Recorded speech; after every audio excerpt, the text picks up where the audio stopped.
Hey everybody, welcome to Active Self-Protection Extra. Today at C2 Tactical in Scottsdale, I want to talk to you about malfunction clearances, and particularly we talk about this tap, rack, and bang, or tap, rack, and reassess. What we see on the main channel, I'm going to encourage you to think about maybe adopting a little different approach.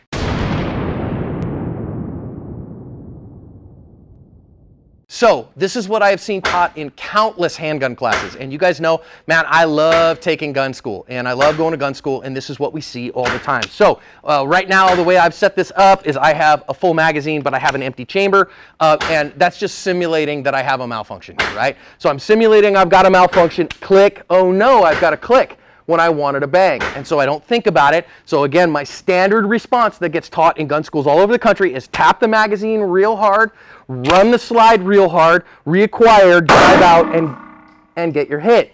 Okay, fine, nothing wrong with that except for it takes a lot of time. And it does take a little bit of time. And one of the things that I think we really have to think about with that is, do I have that much time? Is that what I need to be doing right now, or is it smarter for me to not use that time in that way? And so I want to talk about that. Let's reset this up. Here's the couple things. Why do people do this? Well, the number one reason that we're taught, or at least that I was taught, is we always think about the why of what we're doing. We always think about, am I doing what I'm doing for a purpose or from rote memory? Now, sometimes we do it out of rote memory in an emergency because we've memorized it. But have we memorized the right thing? Now it's the cool of day, and so we got to think about what our problem is. And I really started thinking about this when I had a friend who was running a competition, and I was running that competition with him, and he was running rounds that were having primer problems, and it was very hard primers, and his striker spring just wasn't hitting him hard enough all the time. So probably out of a magazine of 17 rounds, he was getting 3 or 4 malfunctions on that stage. And you'd see him go bang, bang, bang, click, oh no, tap, rack, bang, bang, click, tap, rack, bang, click, tap, rack, and he did that probably 5 times in that stage, and it really made me start thinking about that. And again, one of the reasons that we're taught is just in case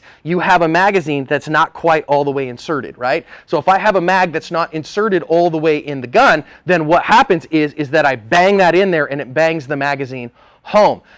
I think in most firearms, I don't know that that is a particularly good answer. And a couple things. Number one, you should always, when you insert your magazine, tug. It's a push and a pull. So I tap my magazine in hard and then I pull because the ghost of Pat Rogers compels me.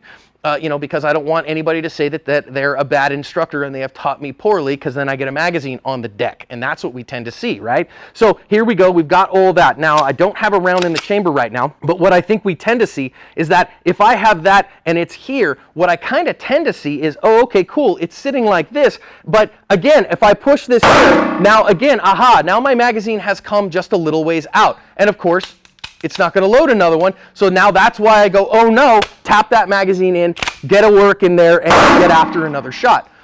Okay, fine, except for why am I letting that happen in the middle? Number one, I carry an HK. So I have a paddle mag release, and my holster completely covers my magazine release. So it will never happen. Now, you Glock shooters, specifically if you are shooting a Glock that has an extended magazine release, you might do that. You right-handers, that your magazine release is over here on the left side of the gun and it is sitting next to your skin, you might bump your gun on something and pop that magazine release. So I'm going to encourage you big time to continue to check that. So every day when I put my gun on, gun goes on, tug my magazine, make sure my magazine is fully and well inserted. So that's an administrative problem and one that I should deal with there. Secondly, it takes a ridiculous amount of time in order to do that. So again, we saw this one on an officer involved shooting on the channel not long ago. Officer had a malfunction in the gun. Fixed the malfunction in the gun. Okay, so he fixed the malfunction with a tap and a rack. Now he then reassesses to his bad guy, and then while his bad guy is on the ground, he's going, show me your hands, get on the ground, whatever. He taps and thinks about racking like this several times because that's what his brain says. Fix your gun, fix your gun, fix your gun, and he's tapping it. The other reason that I see people tapping magazines comes from our experience overseas. Now, this comes from my friends who are legit overseas operators. They're operating particularly in the sandbox that is Iraq. And if you take off in a helicopter, you're kicking up all kinds of sand and dust and crap, it can get into your magazine well and into your magazine of the gun and jam it up where it's not functioning. So I know people who say, well, John, you might have a jammed up magazine where you have rounds that are not feeding up, and if I bash on that magazine pretty hard, then I might loosen that enough. Two answers to that. Again, it's an administrative problem. Number one, you are not living in the sandbox right now. I live in Phoenix, Arizona. It is a desert, for gracious sakes.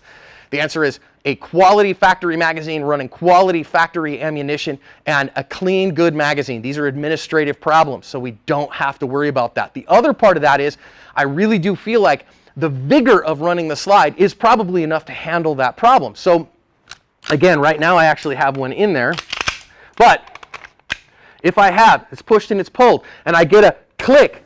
Now, is there a vigor here? I know it's inserted, so I don't have to worry about the insert, but what if it's dirty? Now, again, I go, heck with it, run it really hard, get back to it, and get back on my fight. So is that running that slide really hard going to, jar everything loose? You might say, maybe not soon enough, John, and maybe that's the case. But here's the other part of this. How long does it take to get the malfunction to go? Well, like we like to, let's put it on a timer a little bit. Again, if I have a malfunction in a real-life gunfight and I'm a private citizen, well then guess what? I have the rest of my life to get my gun back in the fight, and my whole gunfight is over in less than 7 seconds. If I have a problem here, I need to get this gun back in the fight as fast as I possibly can. Now, malfunctions are rare. I would strongly prefer to have a gun that I have vetted incredibly reliably, that I know the ammo is good, I know the mag is good, I know the gun is good, and I don't have a malf in my gunfight. But what we're going to do is we're going to use some snap caps here. I've got a round in the chamber. I'm going to put one in the gun. Now, what I'm going to do here is I am going to run the gun, bang, click. Then I'm going to tap, rack, bang again, and just get A-zone hits here at 7 yards. Okay, so all I'm going to do, and all we're going to see on the timer is what the split is. I don't care what the first shot is. I care what the split ends up being. So I'm going to go bang, click. I'm going to get the click, and then tap, rack, and reassess, or tap, rack, and bang to see how long that takes. So again, don't care about the first shot, but I'll set it up so where it's kind of ready.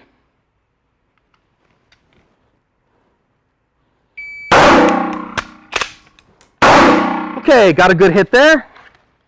Put the gun away. So what we had here is we had a total of, so we had our first shot at 0.36, because again, I'd set it up and prep my trigger. And then my split was a 2:11. It took me 2.11 seconds to tap, to rack, and to get a hit, and I got an acceptable A-zone hit. Let's try it again. All right, so let's figure this out. Here we go. We're going to do this one more time and just see how long tap, rack, and bang takes me, and to get a good A-zone hit.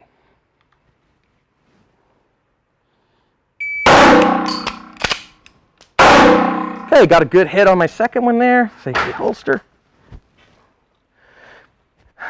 Man, that's pretty funny. I got a 0.28 first shot, so same thing there, and then a 2.13 split. So that's pretty consistent, right? It takes me about 2 seconds, 2.1 seconds to get out there and get a second hit. Let's set it up again, and let's say, again, we know that it's good, we know our magazine is good, and all that, and eliminate the tap and see what that does. Okay, so now we're just going to eliminate the tap, because again, I may not need it. Let's see how much difference it makes in my time. My guess is it's going to eliminate about a half second in there, so I should hopefully be around 1.6 is what I should be with the click.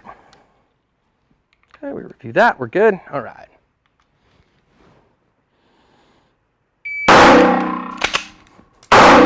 Oh man, okay, so I did just hit just a borderline Charlie there. 1.83, so about 0.3 of a second faster in that particular iteration. Good. Good hits all the way around there. Safely holster.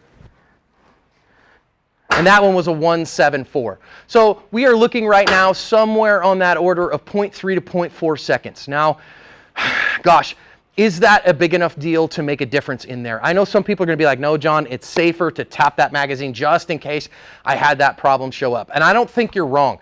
I also think that I see on the channel all the time that tenths of seconds matter. And if you know for sure that your magazine is inserted in the gun and you're not worried about that, just run that slide real hard, whether you're using a slingshot or a power stroke. Get that gun back in the fight, because that 3 to 4 tenths could make a difference in a gunfight.